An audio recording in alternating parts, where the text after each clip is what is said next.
But coin یا one coin کے بارے میں لوگ پوچھتے رہتے ہیں، ہم اس کے بارے میں آپ کو ایک اصولی بات بتا دیتے ہیں، وہ آپ فٹ کر لیں، ٹھیک ہے نا، فارمولہ ہم آپ کو بتا دیں گے، کیونکہ اس کے اوپر پوری تحقیق کر کے پھر وہ ایک لدس ایک بن جائے گا ایشو۔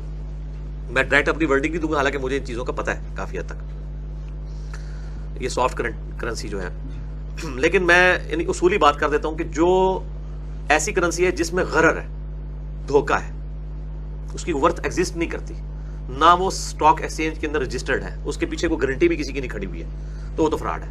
اور اگر یہ ساری چیزیں ایگزسٹ کر رہی ہیں تو وہ چاہے سافٹ کرنسی بھی ہے وہ حلال ہوگی، کہ سٹاک ایکسچینج میں رجسٹرڈ بھی ہو، اس کی ورتھ بھی ہو، اور اس کو کوئی آن بھی کر لے۔ جیسے اب پاکستان کا روپیہ ہے، اس کے اوپر لکھا ہوتا ہے حامل حاضہ کو مطالبہ پر ادا کرے گا، یعنی اسٹیٹ بینک رسپانسبل ہے کہ جو پوزیس کر رہا ہے اس نوٹ کو، اس کے ایکویلنٹ وہ سونا دینے کا اس کو پابند ہے، جتنا بھی بنتا ہے۔ تو اسٹیٹ بینک کی گارنٹی، اور لکھا ہوتا ہے حکومت پاکستان کی گارنٹی سے جو ہے شائع شدہ یا جاری شدہ، تو وہ حامل حاضہ کو مطالبہ پہ حامل حاضہ، جو اس حاضہ عربی ہے جو اس کو حامل کیے ہوئے ہے، پوزیس کیے ہوئے ہے، اس کو مطالبہ پر، دیکھو گڈی مشکل اردو لکھی ہے، علماء والی اردو لکھی ہے، تو شاید وہ اتنا جو مشکل جملہ ہے وہی اتنی ساری لائن میں آتا ہے، ورنہ 2 لائنوں میں لکھنا پڑتا کہ جو اس کو رکھتا ہے، کیری کرتا ہے یا پوزیس کرتا ہے، جو اس کا مالک ہے، وہ اگر اس کے برابر سونے کی ڈیمانڈ کرے تو حکومت ذمہ دار ہے دینے کی، اس کو انہوں نے وہ کر دیا۔ تو وہ اس کے پیچھے گارنٹی کھڑی ہے، سٹاک ایکسچینج میں جو شیئرز ہیں ان کے پیچھے، یعنی وہ رجسٹرڈ ہے نا کمپنیاں، چاہے وہ لیکن وہ حلال کاروبار کرنے والی ہوں، ان کے میں شیئرز کی بات کر رہا ہوں، حرام کاروبار والوں کی نہیں۔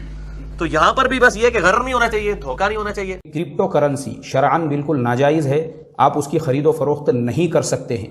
اب آپ اس پہ سے اندازہ لگائیے کہ گورنمنٹ نے خود اس کے اوپر پابندی لگائی ہوئی ہے، گورنمنٹ کی طرف سے خود وہ الاؤ نہیں ہے، تو جو چیز جس کی گورنمنٹ نے پرمیشن نہیں دی ہے تو شریعت اس کی پرمیشن کہاں سے دے گی؟ بتائیے آپ مجھے۔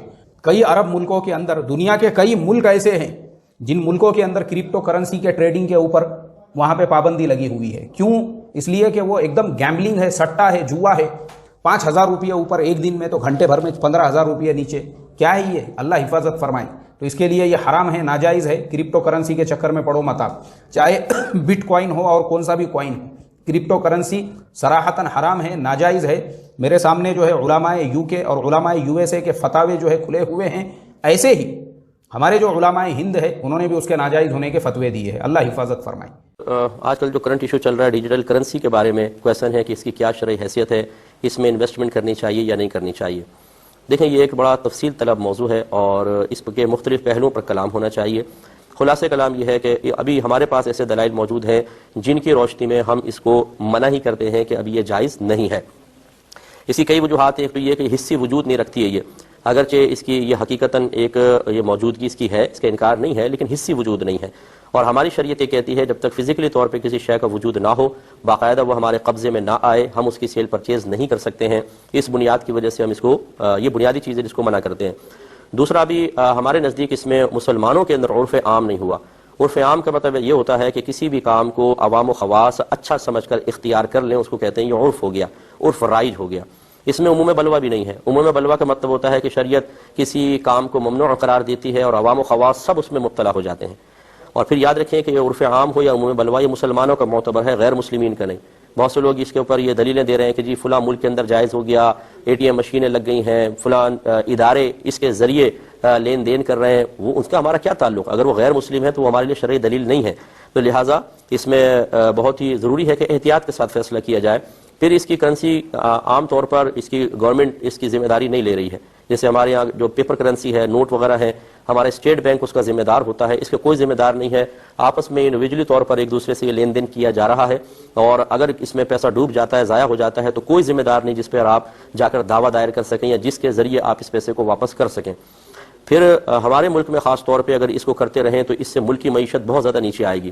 لوگ ویسے ٹیکس بچانے کے لیے اپنی انکم شو نہیں کرتے ہیں، وہ اس قسم کی چیزوں میں سرمایہ کاری کرنے کے بعد اپنے پیسے کو ایک طرح سے محفوظ بھی سمجھتے ہیں، پھر اس پر ٹیکس ادا نہیں ہوتا۔ ہماری ملک کی معیشت ویسی نیچے آ رہی ہے، جو تھوڑا بہت پیسہ شو کیا جا بھی رہا تھا وہ اس کے ذریعے سب پوشیدہ ہو جائے گا اور ملک کی معیشت یقیناً نیچے آئے گی، اور اس سے ہمارے پورے ملک کا نقصان ہوگا۔ اس لیے بہت سارے اس میں ایسے امور، ایسے پہلو ہیں جن پر ہمیں توجہ کرنی چاہیے۔ ہاں، اگر ہماری گورنمنٹ آف پاکستان اس کو باقاعدہ اس کی ذمہ داری لے، اس کو قانونی حیثیت دے، اس پر ٹیکس وغیرہ لگایا جائے، پھر اس کے بعد اس کی اجازت کے بارے میں پوچھا جائے، تو پھر انشاءاللہ عرف عام یا عموم بلوہ کی بنا پر اس کے جواز کا حکم ہو سکتا ہے۔ لیکن فی الحال بہرحال ہم اس کو منع ہی کرتے ہیں۔ اس کے پیچھے کیا ایک کوئی سازش بھی ہے یا نہیں ہے، اس کے پیچھے کچھ بہت بڑا گیم کھیلا جا رہا ہے کہ نہیں، اس پہلو کو بھی پیش نظر رکھنا چاہیے. آپ کی فیس بک، آپ کا یوٹیوب، ٹویٹر، ان کے ذریعے ہمارے اربوں روپے باہر کے ملکوں میں جاتے ہیں اور وہ کس کام میں یوز ہو رہے ہیں. میرے خیال میں ہم اتنے بچے بھی نہیں ہیں کہ ان باتوں کو سمجھ نہ پائیں. تو اس لیے ان تمام چیزوں پہ توجہ کرنا انتہائی ضروری ہے. صرف ایک چیز کے شرعی لحاظ سے جواز اور عدم جواز کو ہم دیکھتے رہیں، اور یہ جو ہمارے اطراف میں مسلمانوں کو اور ملکوں کو کمزور کرنے کی سازشیں ہو رہی ہیں، ان پر ہم توجہ نہ کریں. یہ میرے خیال میں غیر مناسب ہے. ان تمام امور پہ توجہ کرنا انتہائی ضروری ہے. نہیں، کرپٹو کرنسی کے حوالے سے دارالفتہ اہل سنت کا ایک فورم ہے، مجلس تحقیقات شریعہ. تو مجلس تحقیقات شریعہ کے فورم پر یہ فیصلہ کچھ عرصے پہلے ہو چکا کہ اس کا جو لین دین ہے وہ شرعی اعتبار سے ناجائز ہے. کئی ایسے وجوہات ہیں کہ جس کو سامنے رکھ کر ہم نے متفقہ طور پر یہ فتویٰ دیا. اور رہی بات یہ کہ کرپٹو کرنسی کے حوالے سے کس چیز کو بنیاد بنایا گیا ہے، تو وہ ایک پوری ڈیٹیلیبل چیزیں ہیں. بنیادی چیزیں جو اس کے اندر ہیں، اس کے اندر دھوکے کا عنصر اور غرر کا عنصر جو ہے وہ واضح ہے. ایسا نہیں ہے کہ ہم جو ڈیجیٹل چیزیں ہیں ان کی اہمیت سے انکار کر رہے ہیں. ہزاروں سی چیزیں ہیں ورچوئل طور پر ہم سروسز لے رہے ہوتے ہیں، تو وہ سروسز ہیں اور ان سروسز کی ایک اہمیت ہے، ان سروسز کا ایک رواج ہے، ایک عرف ہے، اور ان کے اندر کوئی غرر کا پہلو موجود نہیں ہے. لیکن کرپٹو کرنسیوں کا جو معاملہ ہے تو بارش کے مینڈک سے بھی زیادہ کرپٹو کرنسیاں وجود میں آ چکی ہیں.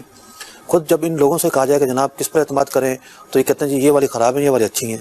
تو خود ہی بیان کر رہے ہوتے ہیں جناب اس میں ہیکنگ کے چانس ہیں اور اس میں چانس نہیں ہے، اور اس کی ویلیو برقرار رہتی ہے اور اس کی برقرار نہیں رہتی. تو بنیادی طور پر ہم نے غرر کو بنیاد بنایا ہے، اور جس کو بنیاد بناتے ہوئے اس کے ناجائز ہونے کا فتویٰ دیا ہے. مسلمان اس سے دور رہیں. مستقبل میں آ کے غرر کا پہلو کم ہو جاتا ہے، کوئی گورنمنٹ اس کو آن کر لیتی ہے اور وہ اپنے نظام کے تحت اس کو لے کے چلتی ہے، تو ہم جواز کا فتویٰ دیں گے. اور غرر سے ہم مطمئن ہو جاتے ہیں تو ہمیں کوئی تحفظ نہیں ہوگا، تو بالکل ہم جواز کا فتویٰ دیں گے. بٹ کوائن کے بارے میں رہنا ہے، بہت اختلاف چل رہا ہے بٹ کوائن کے بارے میں علماء کا. جن ملکوں میں قانونی طور پر اجازت ہے ان میں تو بالکل یہ جائز ہے. جن ملکوں میں اللیگل ہے وہاں پر علماء کا اختلاف ہے کہ جائز ہے یا نہیں. تو میں تو اس کے جائز ناجائز ہونے کا فتویٰ نہیں دے رہا، ابھی بڑے علماء سے پوچھیں آپ. لیکن گورنمنٹ کی جو اس کو اللیگل قرار دیا ہوا ہے، تو ہو سکتا ہے اللیگل قرار دینے میں فائدہ ہو قوم کا، لیکن یہ بھی ہو سکتا ہے کہ یہ قوم کو نقصان پہنچا رہے ہو. دونوں باتیں ہو سکتی ہیں. تو یہ 5-6 مہینے سے اس کرنسی کے بارے میں معلومات حاصل کرنے کی کوشش کرتا رہا ہوں، کس طرح پیدا ہوئی اور کس طرح اس میں تکبر پیدا ہوا، کس طرح لوگوں نے معاملات کرنے شروع کیے. اس کی صحیح معرفت اور اس کی صحیح حقیقت جاننے کے لیے بہت ہی پیچیدہ کمپیوٹر سائنس کی بھی ضرورت ہے اور ریاضی کی بھی ضرورت ہے. اس کے بغیر وہ اس کی حقیقت واضح نہیں ہوتی. جو اب تک دیکھا اور سمجھا ہے اس کے لحاظ سے اس کی کوئی وجہ نظر نہیں آتی کہ اس کو شرعاً اس کو کرنسی قرار دیا جائے. وہ محض ایک فرضی ہنسا ہے جو ایک پیچیدہ ریاضی عمل سے حاصل ہوتا ہے. شروع میں اس شخص نے جس نے یہ بنایا تھا کوشش کی کہ لوگ اس کو کرنسی کے طور پر قبول کر لیں، لیکن کچھ بھی قبول نہ ہوا. لوگوں نے اس کی کوئی قیمت نہیں دی. آخرکار رفتہ رفتہ اس کے اندر اس نے اس کی قیمت مقرر کر دی. $1 کا کوئی حصہ مقرر کر دیا کہ اس پر مجھ سے کوئی خریدنا چاہے تو خریدے. اس میں بھی غالباً کسی نے نہیں خریدا. پھر آخرکار اس کو کرنسی بنانے کے لیے اس نے ایک اعلان شائع کر دیا کہ اتنے سے بٹ کوائن دوں گا.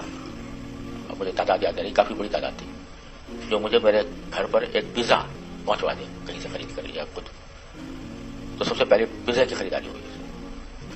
پھر لوگوں نے پتہ نہیں کس طرح اس کے اندر تقوم سمجھ کر اس کو لینا دینا شروع کر دیا. یہاں تک کہ اب آج اس کی ایک بٹ، وہ یا تو ہزاروں بٹ کوائن $1 کے تھے، $1 سے بھی کم.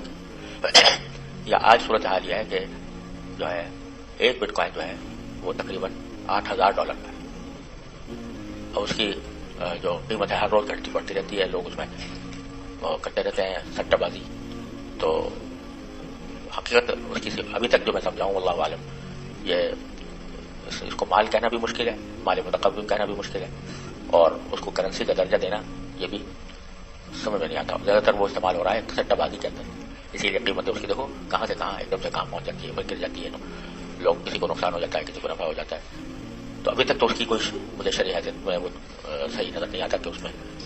باقی جیسا میں نے عرض کیا کہ اس کی معرفت جو ہے، اس کی صحیح حقیقت وہ بہت ہی پیچیدہ عمل کے اوپر موقوف ہے، جو بڑی مشکل سے سمجھ میں آیا. تو اس واسطے بہرحال اسے میں تو اب تک تو یہ سمجھتا ہوں کہ اس کو کرنسی قرار دینا درست نہیں ہے، اس کے ساتھ تعامل کرنا بھی. کرنسی کا کاروبار ہوتا ہے کرنسی ایکسچینج کا، اس میں ورچوئل کرنسی جیسے بٹ کوائنز وغیرہ یا کرپٹو کرنسی وجود میں آ چکی ہے.